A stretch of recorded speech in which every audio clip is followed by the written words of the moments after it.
Not sure about you, but when I was growing up, any time that I turned on True TV, there was always either a commercial or it actually had an episode of Impractical Jokers playing, or very, very quickly later on in the queue, uh, it was pretty much always playing when I was growing up.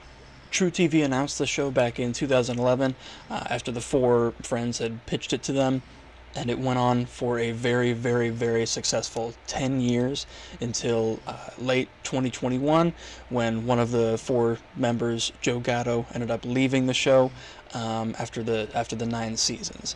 The other three members, though, continued Impractical Jokers, working in Gatto's absence in 2022, and it is still going today. Still one of the most popular shows, not only on True TV but on cable TV in general. Now let's focus, however, on one of the members, the member that left back in 2021, Joe Gatto. Joe Gatto ended up leaving the show in 2021, and shortly after that, in 2022, ended up announcing his separation with his wife, Bessie. As for the reasons of that, there was no official recognition of any wrongdoing on either side, just a admission of an amicable separation and peaceful negotiations. However, after about a year, in September of 2023, Joe and Bessie announced that they were getting back together. Bessie made a very heartfelt Instagram post about how there will always be love, knowing that there is no one else that she would want to be her person. That sounds very, very heartfelt.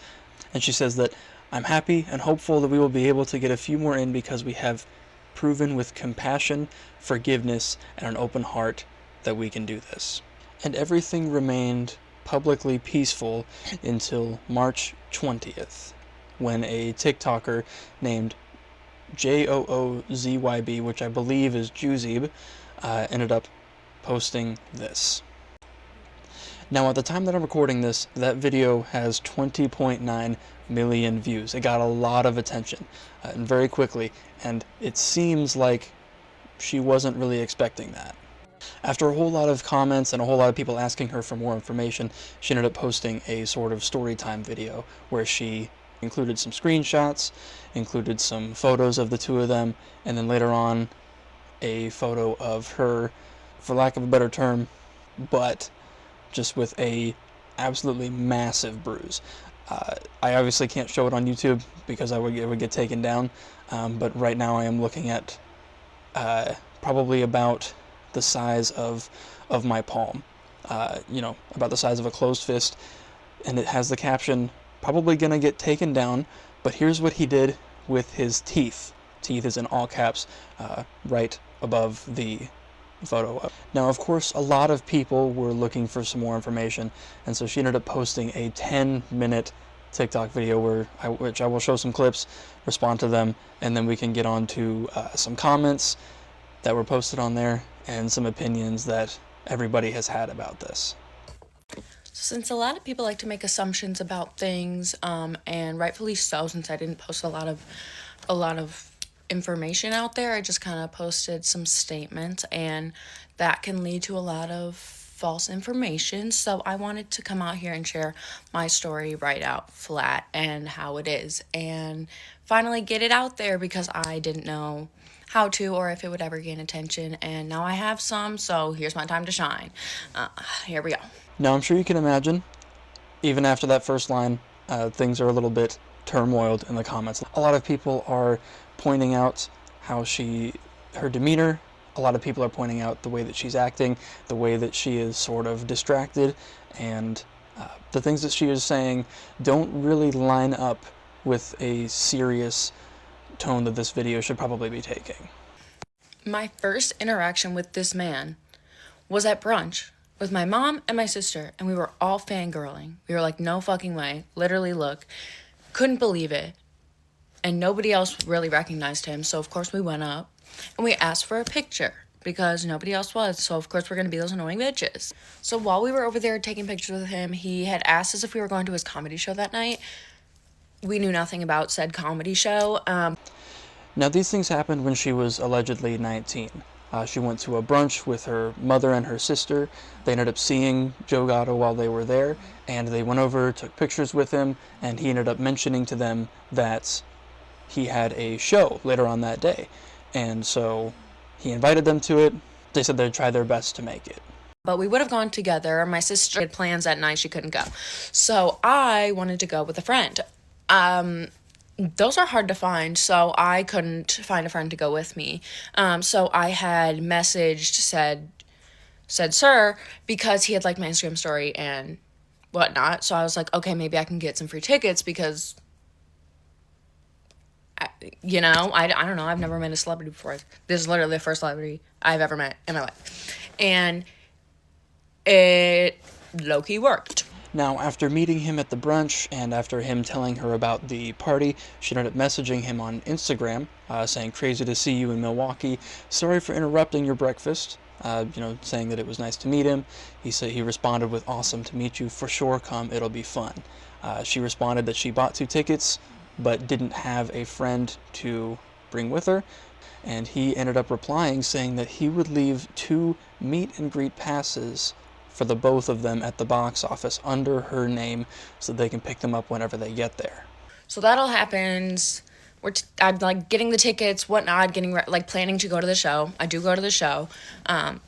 So I go and I'm waiting in line and I'm like trying to go to get to the box office, tell someone my name so I can get these, whatever.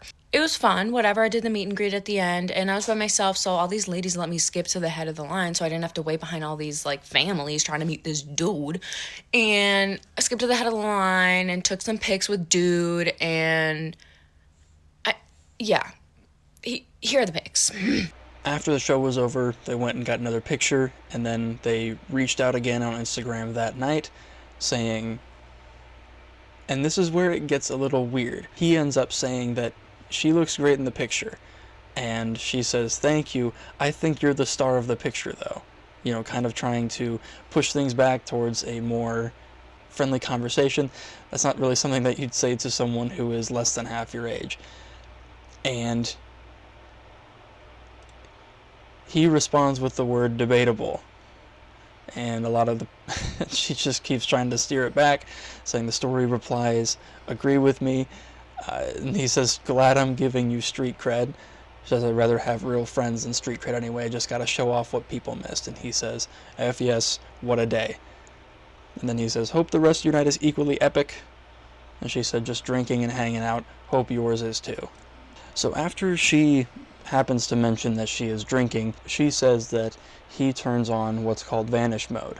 If you're not familiar with Instagram, vanish mode is something that causes your texts to disappear after you send them and they are seen by the other person. After the window is closed or vanish mode is turned off, they get deleted. All the messages, pictures, anything that's sent gets deleted immediately. She also says that since she was drunk, she didn't think to take any screenshots or take another person's phone to take pictures of what was going on. She explains that after he ends up giving her directions and an Uber on how to get to the hotel, that she is let inside and let into the elevator and someone else pushes the elevator buttons for her, at which point then she is brought up to a hallway leading to Joe Gatto's hotel room. Somebody led me to the elevator and somebody pressed the buttons for me on the elevator and whatever. I have pictures in the outside the elevator, in the waiting area to go down the hallway. It was the weirdest, long, I don't know if it was a U shape, but it was a super long, curvy, hold on. Oh, it's a video, but I don't, yeah. Well, I also have the timestamp down here. I wanted to show that. This is how late it was. This is, I think, when I left. But it was this big-ass area. And on the one screenshot, you can see a timestamp on the photo from the hallway outside of his hotel room, and it reads September 9th, 2023, which is 6 days after he supposedly got back together with his ex-wife. So she is not the only person to complain about Joe Gatto and his practices with younger women.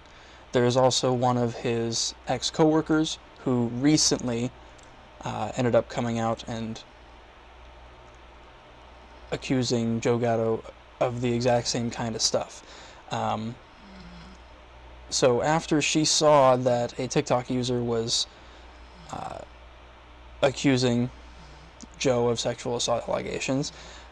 A second woman, so she used to work for Joe Gatto back whenever she graduated from college, back whenever he still was working for the Impractical Jokers. And she says that when she was 15 and she first met him, it was very platonic. Friendship was good. He was just a normal celebrity. However, she says that after she turned 18, behavior shifted and it became very, very flirtatious, even while she was employed underneath him. She said that before she started the job, one of his previous employees warned her that he was perceived as flirty and a little bit handsy. The previous employee also told her that he often tells inappropriate jokes and that she needs to shut it down immediately before he gets the wrong signals, and that if he does anything creepy, that needs to be shut down immediately as well. And she very quickly learned why the warning was issued. While she was working there, allegedly, he grabbed her, asked for back massages. She also claims that he once invited her into his room and asked her to cuddle. Also, Gatto ended up making frequent, uncomfortable inquiries into her sex life, which is not something that an employer should really be bothered about in terms of what his employees do, especially one of that big difference of an age. It's important to note that while this was going on, he was 48, allegedly, when this was going on. He was 48. Very, very interesting there. Apparently, she also used to respond to her private posts, or respond to her posts on social media, privately messaging her saying that she was hot, and acting possessive, getting jealous when she would post photos of her actual boyfriend. And apparently there was a little bit of workplace retaliation whenever she would refuse his advances. Being rude the next day, not being very nice to her the day after being refused. Apparently it was all part of a larger pattern of emotional manipulation over the couple of years that she worked there. Now, she also has an interesting tidbit. She mentions that when she was working for Joe Gatto, it was actually a 2-bedroom apartment office. And apparently he would frequently joke about bringing girls up the freight elevator so they would not have to go through the building's main lobby, which is very eerily similar to the elevator story told by Juzib. Now, a couple days after this information came out, Joe Gatto made a response publicly, a very interesting response, a very wishy-washy, don't say anything response. He says, "I have used poor judgment and as a result have violated the trust of the people I love most. But anyone who knows me at all knows full well that I wouldn't assault anyone. Working on myself is an ongoing process, and I am now going to take some time away from the public eye to focus my energies where I need to. In my opinion, if you didn't do anything wrong, there's no poor judgment or violation of trust." His statement is very silence speaks volumes. Not admitting to assaults, however, not denying that everything that they are saying happened. This also rings a bell with the statement that Bessie made back whenever they got back together, saying that compassion, forgiveness, and an open heart led them to come back together. The forgiveness part is interesting. Normally, if there's a amicable, peaceful separation, it seems to be that there's an agreement. Nobody's really in the wrong, except that whenever you're getting back together, there shouldn't need to be forgiveness unless something was done wrong. Now, whether that wrongdoing was something other than unfaithfulness, I can't really speak on it. I don't know them. I don't know them personally, so I don't know anything about that. It just that's what it seems like to me. Now, what's really interesting is that a few days after, on March 27th, 2025, just days after Joe ended up getting those allegations. A woman on Reddit using the handle pretend_crab_9160 sharing screenshots, which have since been removed. But these messages allegedly took place between February and January of 2012 and 2013, respectively, when she was 16 years old and Mary was 35. Now, let me just put into perspective. Right now, Murray and his wife have a 19-year age difference, which is the exact same age difference as 16 to 35, if you can do some basic math. One of the messages is wild. Murray wrote, "Haha, you're awesome. Once you turn 18, email me the same question and I'll be happy to answer." Whenever she asked him about staying single when she came of age, he said, "I'll do my best, I promise." Eesh. Dude, that is uncomfortable. That is uncomfortable for me to say. So, allegedly, back whenever she was 16 or 17 years old, I believe she lived in London at the time. So she reached out to say that she was a fan, and he offered meet and greet tickets. So, and that night ended up being all access. So she met him before the show for dinner, and then went to the after party where her and her friend, also the same age, were given shots all night. Apparently, they ended up kissing, and she doesn't remember anything else about that night. So they met up a few times. Whenever he would come to London, she would go to the parties and would stay in his hotel. He bought her lots of nice things, gave her money for private taxis, and no things adult would have been needing the money for. She says that she met some other girls there as young as 15 doing illicit substances with the guys at those parties. Now, she does say that she was acting older than she actually was, but she says that he absolutely saw her ID the first time that they met and just kept on continuing like it was no problem. It was just an unspoken fact. She says she takes full responsibility for that, being young and stupid. In my opinion, being young and stupid is completely understandable, and honestly, being the adult in the situation, James Murray should have been the one to make the decision on not to even interact with her at all in that capacity. One last thing I wanted to say is that all of the information in this video is purely public. Any opinions that I have are purely my opinion. I'm not trying to throw around slander or anything that might get me in trouble. So all of these are allegations. Nothing has actually been confirmed. So take it as you will. I'm also going to throw a clip in here from one of the Impractical Jokers episodes that is a little telling nowadays. After these allegations have come out, it seems like maybe the other members of the team might have been trying to tell us something specific about Murray. My name's Murray. I am the sculptor today, and I'm very proud to have my exhibit shown. Let's take a look at the first piece.